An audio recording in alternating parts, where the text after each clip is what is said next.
السلام علیکم۔ میرا شوہر درزی تھا۔ وہ جب بھی کسی عورت کے کپڑے سیتا تو مجھے کہتا اسے پہن کر دکھاؤ، اس کی جو سلائی مجھے ملے گی تمہیں دے دوں گا۔ میں خوشی خوشی پہن کر پیسے لے لیتی۔ میں نے غور کیا کہ شوہر ہر برقعے والی عورت کے کپڑے ہی مجھے پہننے کو کیوں دیتا تھا۔ یہ راز جاننے کے لیے میں خود برقع اوڑھ کر شوہر کے پاس آئی تو میرا شوہر ایک عام سا درزی تھا، لیکن پھر بھی اس کی ایک جوڑے کی سلائی کی قیمت 5,000 روپے تھی، جس بات پر میں اکثر حیران بھی ہوتی تھی۔ اتنی زیادہ قیمت کے باوجود بھی اس کی دکان پر عورتوں کا رش لگا رہتا تھا۔ وہ جب بھی کسی عورت کے کپڑے سیتا تو مجھے کہتا کہ پہن کر دکھاؤ اور اس جوڑے کی سلائی کے پیسے میں تمہیں دے دوں گا۔ میرے لیے اس سب میں بھلا کون سی مشکل بات تھی؟ شادی کے شروع میں ہمارے حالات بہت خراب تھے، لیکن کچھ ہی عرصے میں ہمارے حالات بہت تیزی سے بدل گئے تھے۔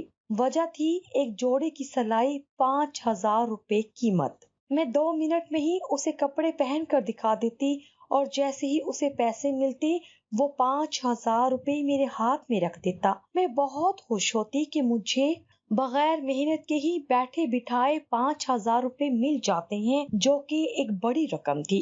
میں جانتی تھی کہ میرا شوہر مجھ سے بہت محبت کرتا ہے، ورنہ یوں صرف جوڑا بدلنے پر مجھے پورے جوڑے کی سلائی کے پیسے کیوں دے دیتا، کیونکہ یہ ایسا کوئی مشکل کام بھی نہیں تھا۔ لیکن مجھے اس وقت اپنے شوہر پر شک ہوا جب میں نے اس بات پر غور کیا کہ وہ ہر برقعے والی عورت کے ہی کپڑے مجھے پہننے کے لیے دیتا تھا، باقی سارے کپڑے وہ ایسے ہی سلائی کے بعد واپس کر دیتا۔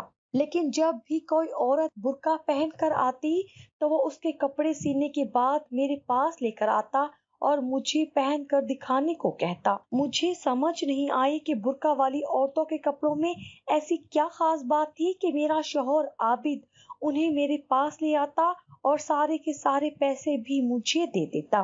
اس راز کو جاننے کے لیے ایک دن میں خود ہی برقع پہن کر کپڑوں کی تھیلی اٹھائے اپنی شوہر کی دکان پر پہنچی تو میں اور میرا شوہر عابد شہر کے ایک مشہور علاقے میں رہتے تھے۔ ہماری 2 بیٹیاں بھی تھی۔ میرے شوہر کی سلائی کی مشہوری دور دور تک تھی۔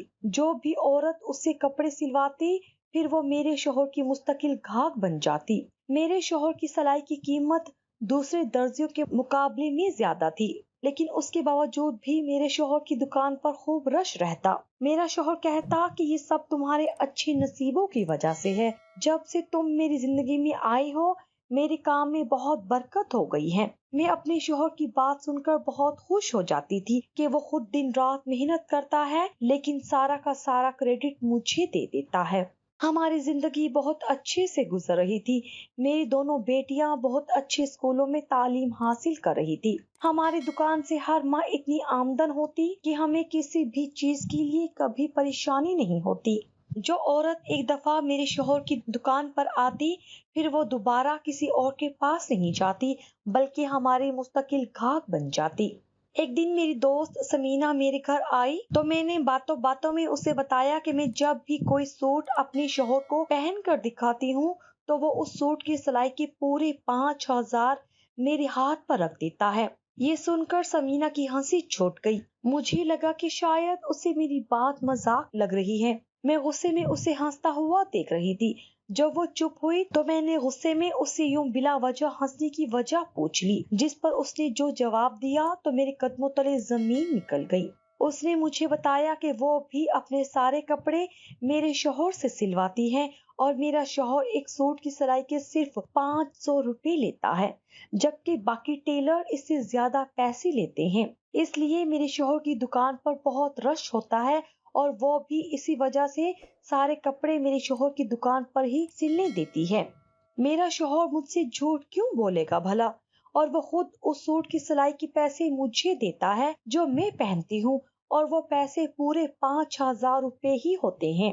میری دوست سمینا نے مجھے عجیب نظروں سے دیکھا جیسے میرا دماغ جگہ پر نہ ہو، اور وہ ہنستی ہوئی اپنے گھر چلی گئی۔ میرے دماغ میں ہلچل مچ گئی تھی۔ اگر سمینا سچ کہہ رہی تھی تو میرا شوہر ہمیشہ وہ 5,000 کا نوٹ کہاں سے لاتا تھا، اور وہ مجھے کیوں صرف سوٹ پہن کر دکھانے کے اتنے پیسے دیتا تھا؟ یہ سب وہ سوال تھے جو کبھی کبھار میرے دماغ میں آتے بھی تھے تو میں نظر انداز کر دیتی تھی کیونکہ مجھے تو پیسے مل رہے تھے.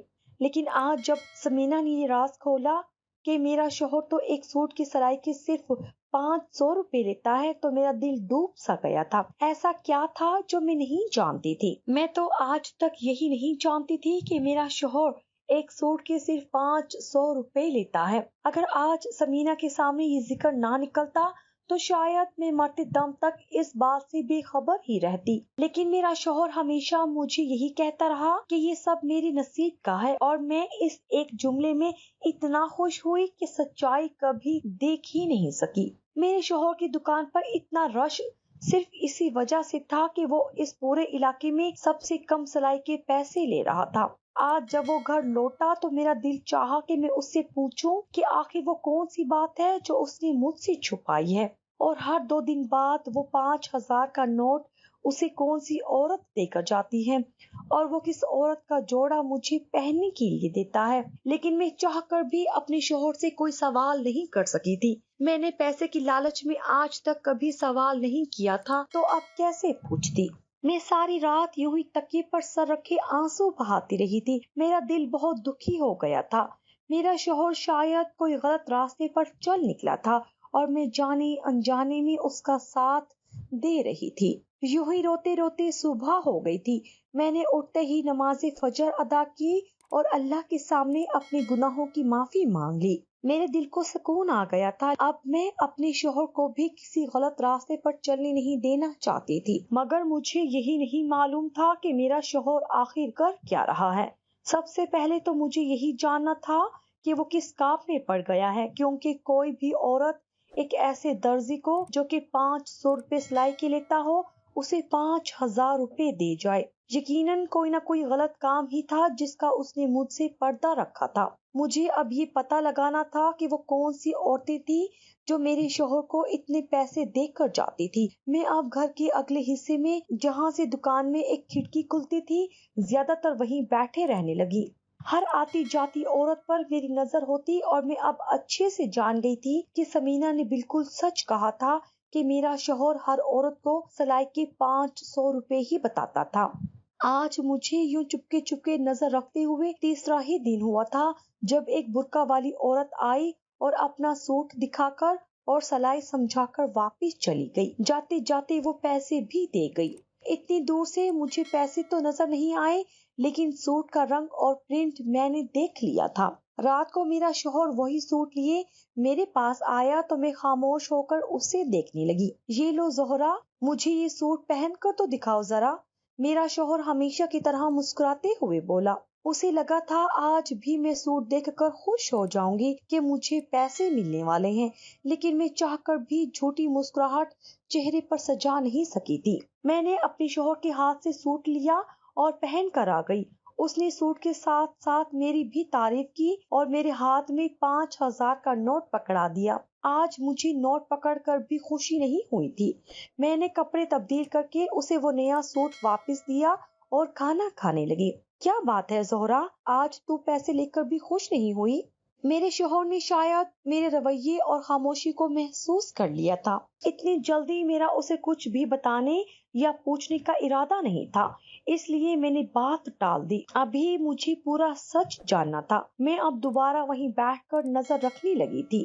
پورے 3 دن بعد وہ عورت دوبارہ آئی اور پہلے والا سوٹ لے کر دوسرا سوٹ دیکھ گئی اور جاتے جاتے پھر ایک نوٹ میرے شوہر کے ہاتھ میں تھما گئی. میں حیران تھی کہ وہ عورت کیا پاگل تھی جو ہر سوٹ کی سلائی کے اتنے پیسے دے رہی تھی اور ہر تیسرے دن ہی وہ نیا سوٹ لے کر دکان پر آ جاتی. مجھے نظر رکھتے ہوئے پورے 2 ہفتے ہو گئے تھے اور مجھ پر یہ راز کھلا تھا کہ وہ ایک ہی عورت تھی جو ہر تیسرے دن نیا سوٹ لاتی اور 5,000 روپے دے جاتی. اب میرا صبر ختم ہو چکا تھا. میں نے بہت دن اس عورت کو غور سے دیکھ لیا تھا. اب مجھے سچائی جاننے کے لیے ایک قدم اٹھانا تھا، جو کہ بہت مشکل قدم تھا، لیکن یہی ایک راستہ تھا جس کے ذریعے میں سچ تک پہنچ سکتی تھی. میں نے بالکل اسی عورت کے جیسا کالا برقع خرید لیا اور پھر ایک دن موقع دیکھ کر میں بالکل اسی عورت کے انداز میں دکان میں داخل ہوئی. مجھے دیکھ کر وہ فوراً میرے پاس آیا. میرا آئیڈیا کام کر چکا تھا. وہ مجھے وہی عورت سمجھ رہا تھا. میرے پاس آتے ہی اس نے فوراً سلام کر کے مجھے جس نام سے پکارا میں سکتے میں آ گئی۔ میرا نام زہرا تھا۔ میں ایک امیر گھرانے سے تعلق رکھتی تھی۔ میرے باپ کی کپڑے کی ایک بہت بڑی فیکٹری تھی۔ ہمارے گھر کپڑوں کے پورے تھان آتے تھے اور ہم یوں ہی اپنے نوکروں میں بانٹ دیا کرتے تھے۔ میں اپنے باپ کی بہت لاڈلی بچی تھی کیونکہ اللہ نے شادی کے 10 سال بعد انہیں بیٹی عطا کی تھی۔ میں ان کی اکلوتی اور لاڈلی اولاد ہونے کی وجہ سے بہت ضدی اور مغرور تھی۔ جس بات پر میں ایک دفعہ اٹک جاتی پھر اس سے پیچھے کسی صورت نہیں ہٹتی تھی۔ مجھے اتنا ضدی بنانے کے پیچھے صرف اور صرف میرے باپ کا ہاتھ تھا۔ میری ماں اکثر میرے باپ سے اس بات پر جھگڑا کر لیتی کہ وہ مجھے بے جا لاڈ پیار کر کے صرف اور صرف میرا ہی نقصان کر رہے ہیں، لیکن میرے بابا کو مجھ سے بے پناہ محبت تھی۔ جو کپڑا میں ایک دفعہ پہن لیتی تو اسے دوسری دفعہ ہاتھ بھی نہیں لگاتی تھی۔ میں اور میری اماں شہر کے ایک بڑے بوتیک سے کپڑے سلوایا کرتے تھے۔ ایک دن جب میں کپڑے سلوانے گئی تو میری نظر ایک کاریگر پر پڑی جو سلائی میں مصروف تھا۔ میں کچھ دیر اسے خاموش کھڑے ہو کر دیکھتی ہی رہی اور پھر میرا یہ شغل بن گیا۔ اب میں جان بوجھ کر ہر دوسرے دن ٹیلر کی دکان پر جاتی اور پیچھے بیٹھے کاریگر پر نظریں جمائے رکھتی۔ وہ کاریگر انتہائی حسین شکل و صورت کا مالک تھا اور اپنے کام سے کام رکھتا تھا۔ اتنے دنوں میں ایک دفعہ بھی میں نے اسے سر اٹھا کر ادھر ادھر دیکھتے ہوئے نہیں پایا تھا۔ وہ بس اپنے کام میں مگن ہوتا۔ اسے دیکھ کر ایسے محسوس ہوتا کہ جیسے سلائی ہی اس کا عشق ہے اور سلائی ہی اس کی زندگی۔ میری ماں نے کچھ ہی دنوں میں میری دلچسپی کو بھانپ لیا تھا۔ انہوں نے دبے دبے لفظوں میں مجھے سمجھایا کہ میں جو کر رہی ہوں وہ غلط ہے۔ میں ایک ہائی کلاس سے تعلق رکھنے والی لڑکی تھی اور جس آدمی میں مجھے دلچسپی ہو گئی تھی وہ شاید بہت ہی نچلے طبقے سے تھا۔ میری اماں کے سمجھانے کے باوجود بھی میں ہر دوسرے تیسرے دن بوتیک پہنچ جایا کرتی۔ میری ماں اب خاموشی سے مجھے دیکھتی رہتی اور میں اس کاریگر کو۔ ایک دن جب میں اس بوتیک گئی تو میرا دل بجھ گیا۔ آج وہ وہاں موجود نہیں تھا، شاید وہ چھٹی پر تھا۔ میرا دل ساری دنیا سے اچانک ہی اچاٹ ہو گیا۔ میں بوتیک سے واپس آ کر کمرے میں بند ہو گئی۔ مجھے پتا ہی نہیں چلا کہ کب میرا تکیہ آنسو سے بھیگ گیا۔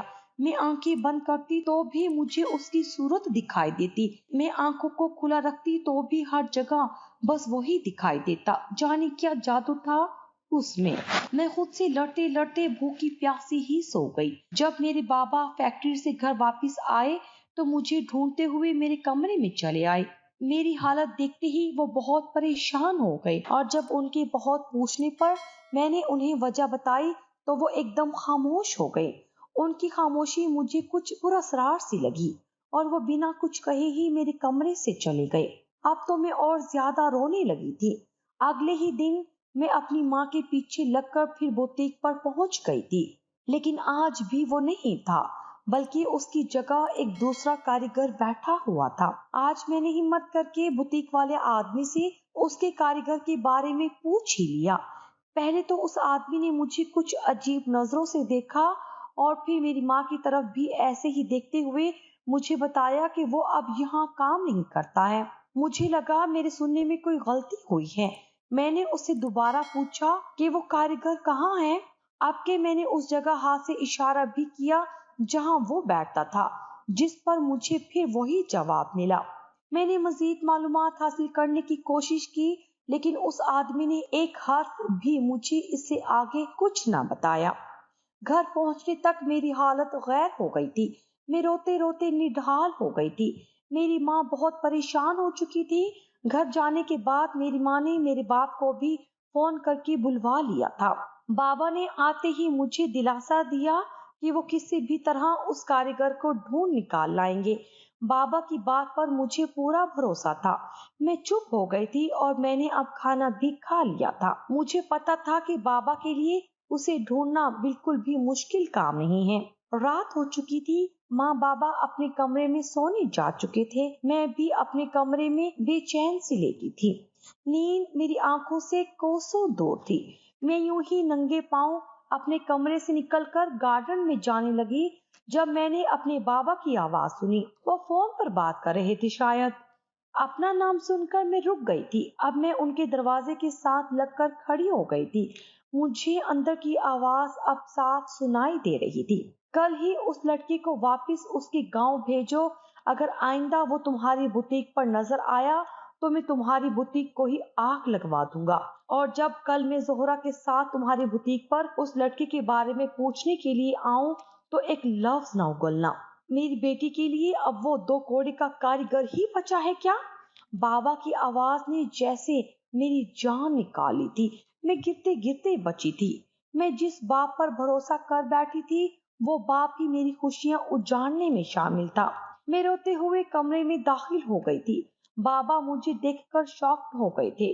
میں نے ٹیبل پر پڑے فروٹس کی ٹرے سے چھری اٹھائی اور اپنے ہاتھ کی نس پر رکھ لی. میرے بابا ایک دم پریشان ہو گئے. وہ مجھے سمجھانے کی کوشش کرنے لگے تھے لیکن میں سب کچھ سن چکی تھی اور سمجھ بھی چکی تھی اور اس سے زیادہ اب کچھ سننے اور سمجھنے کی ہمت مجھ میں نہیں تھی. آپ مجھے بس اتنا بتا دیں کیوں کیا آپ نے میرے ساتھ ایسا؟ میں رو رہی تھی.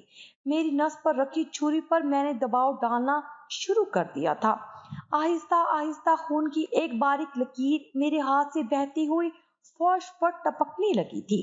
میری ماں چیخ رہی تھی لیکن مجھے اب کچھ نہیں سمجھنا تھا. تھوڑی ہی دیر میں لہرا کر فرش پر گر پڑی تھی.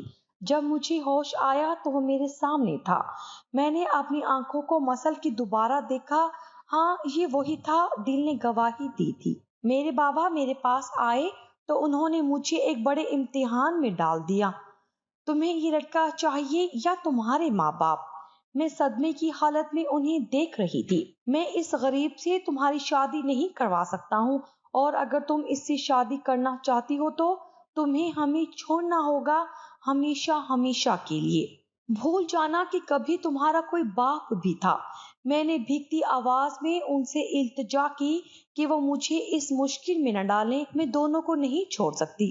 لیکن بابا بھی میرے ہی باپ تھے, ضد کے پکے, اپنی بات سے ایک انچ پیچھے نہ ہٹنے والے. بتاؤ تمہارا فیصلہ کیا ہے؟ انہیں شاید بہت مان تھا اپنی بیٹی پر لیکن ان کی بیٹی ان کی طرف سے ملی ہوئی ضد میں ان سے بھی 4 قدم آگے نکل گئی.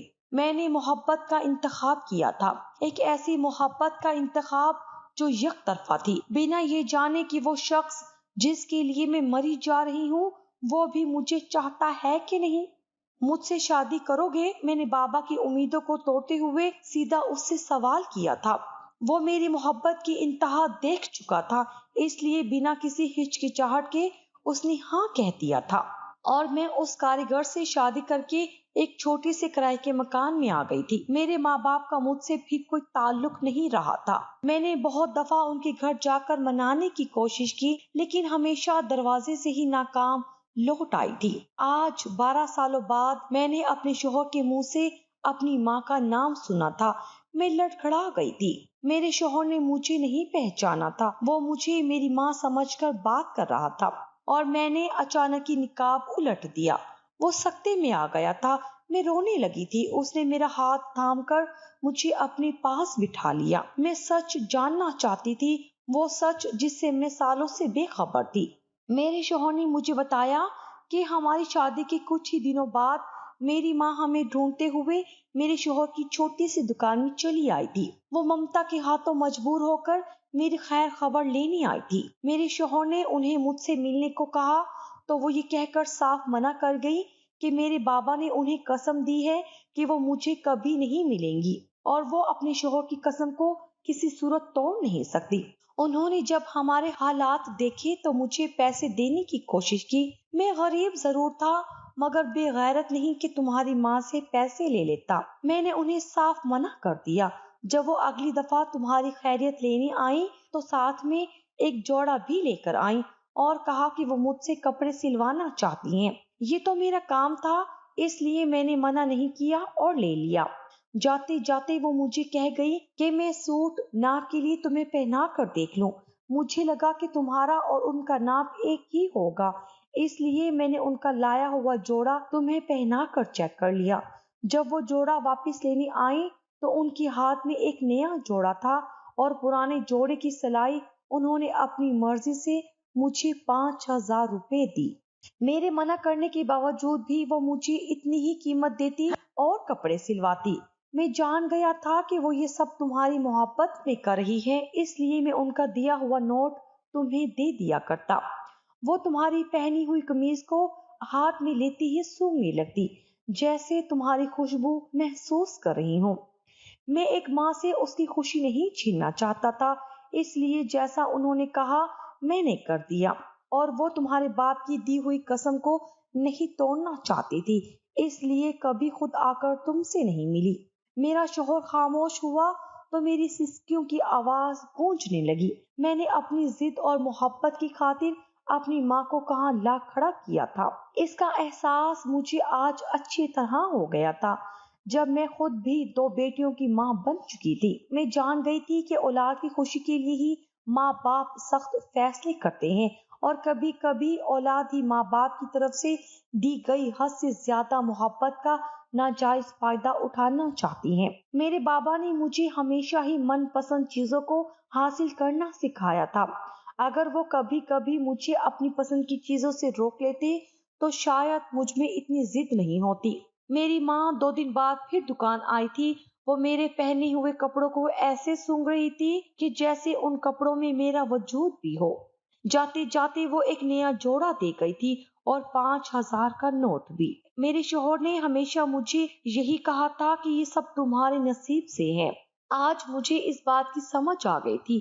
میں نے اپنی ماں کو واپس جاتے دیکھا تھا۔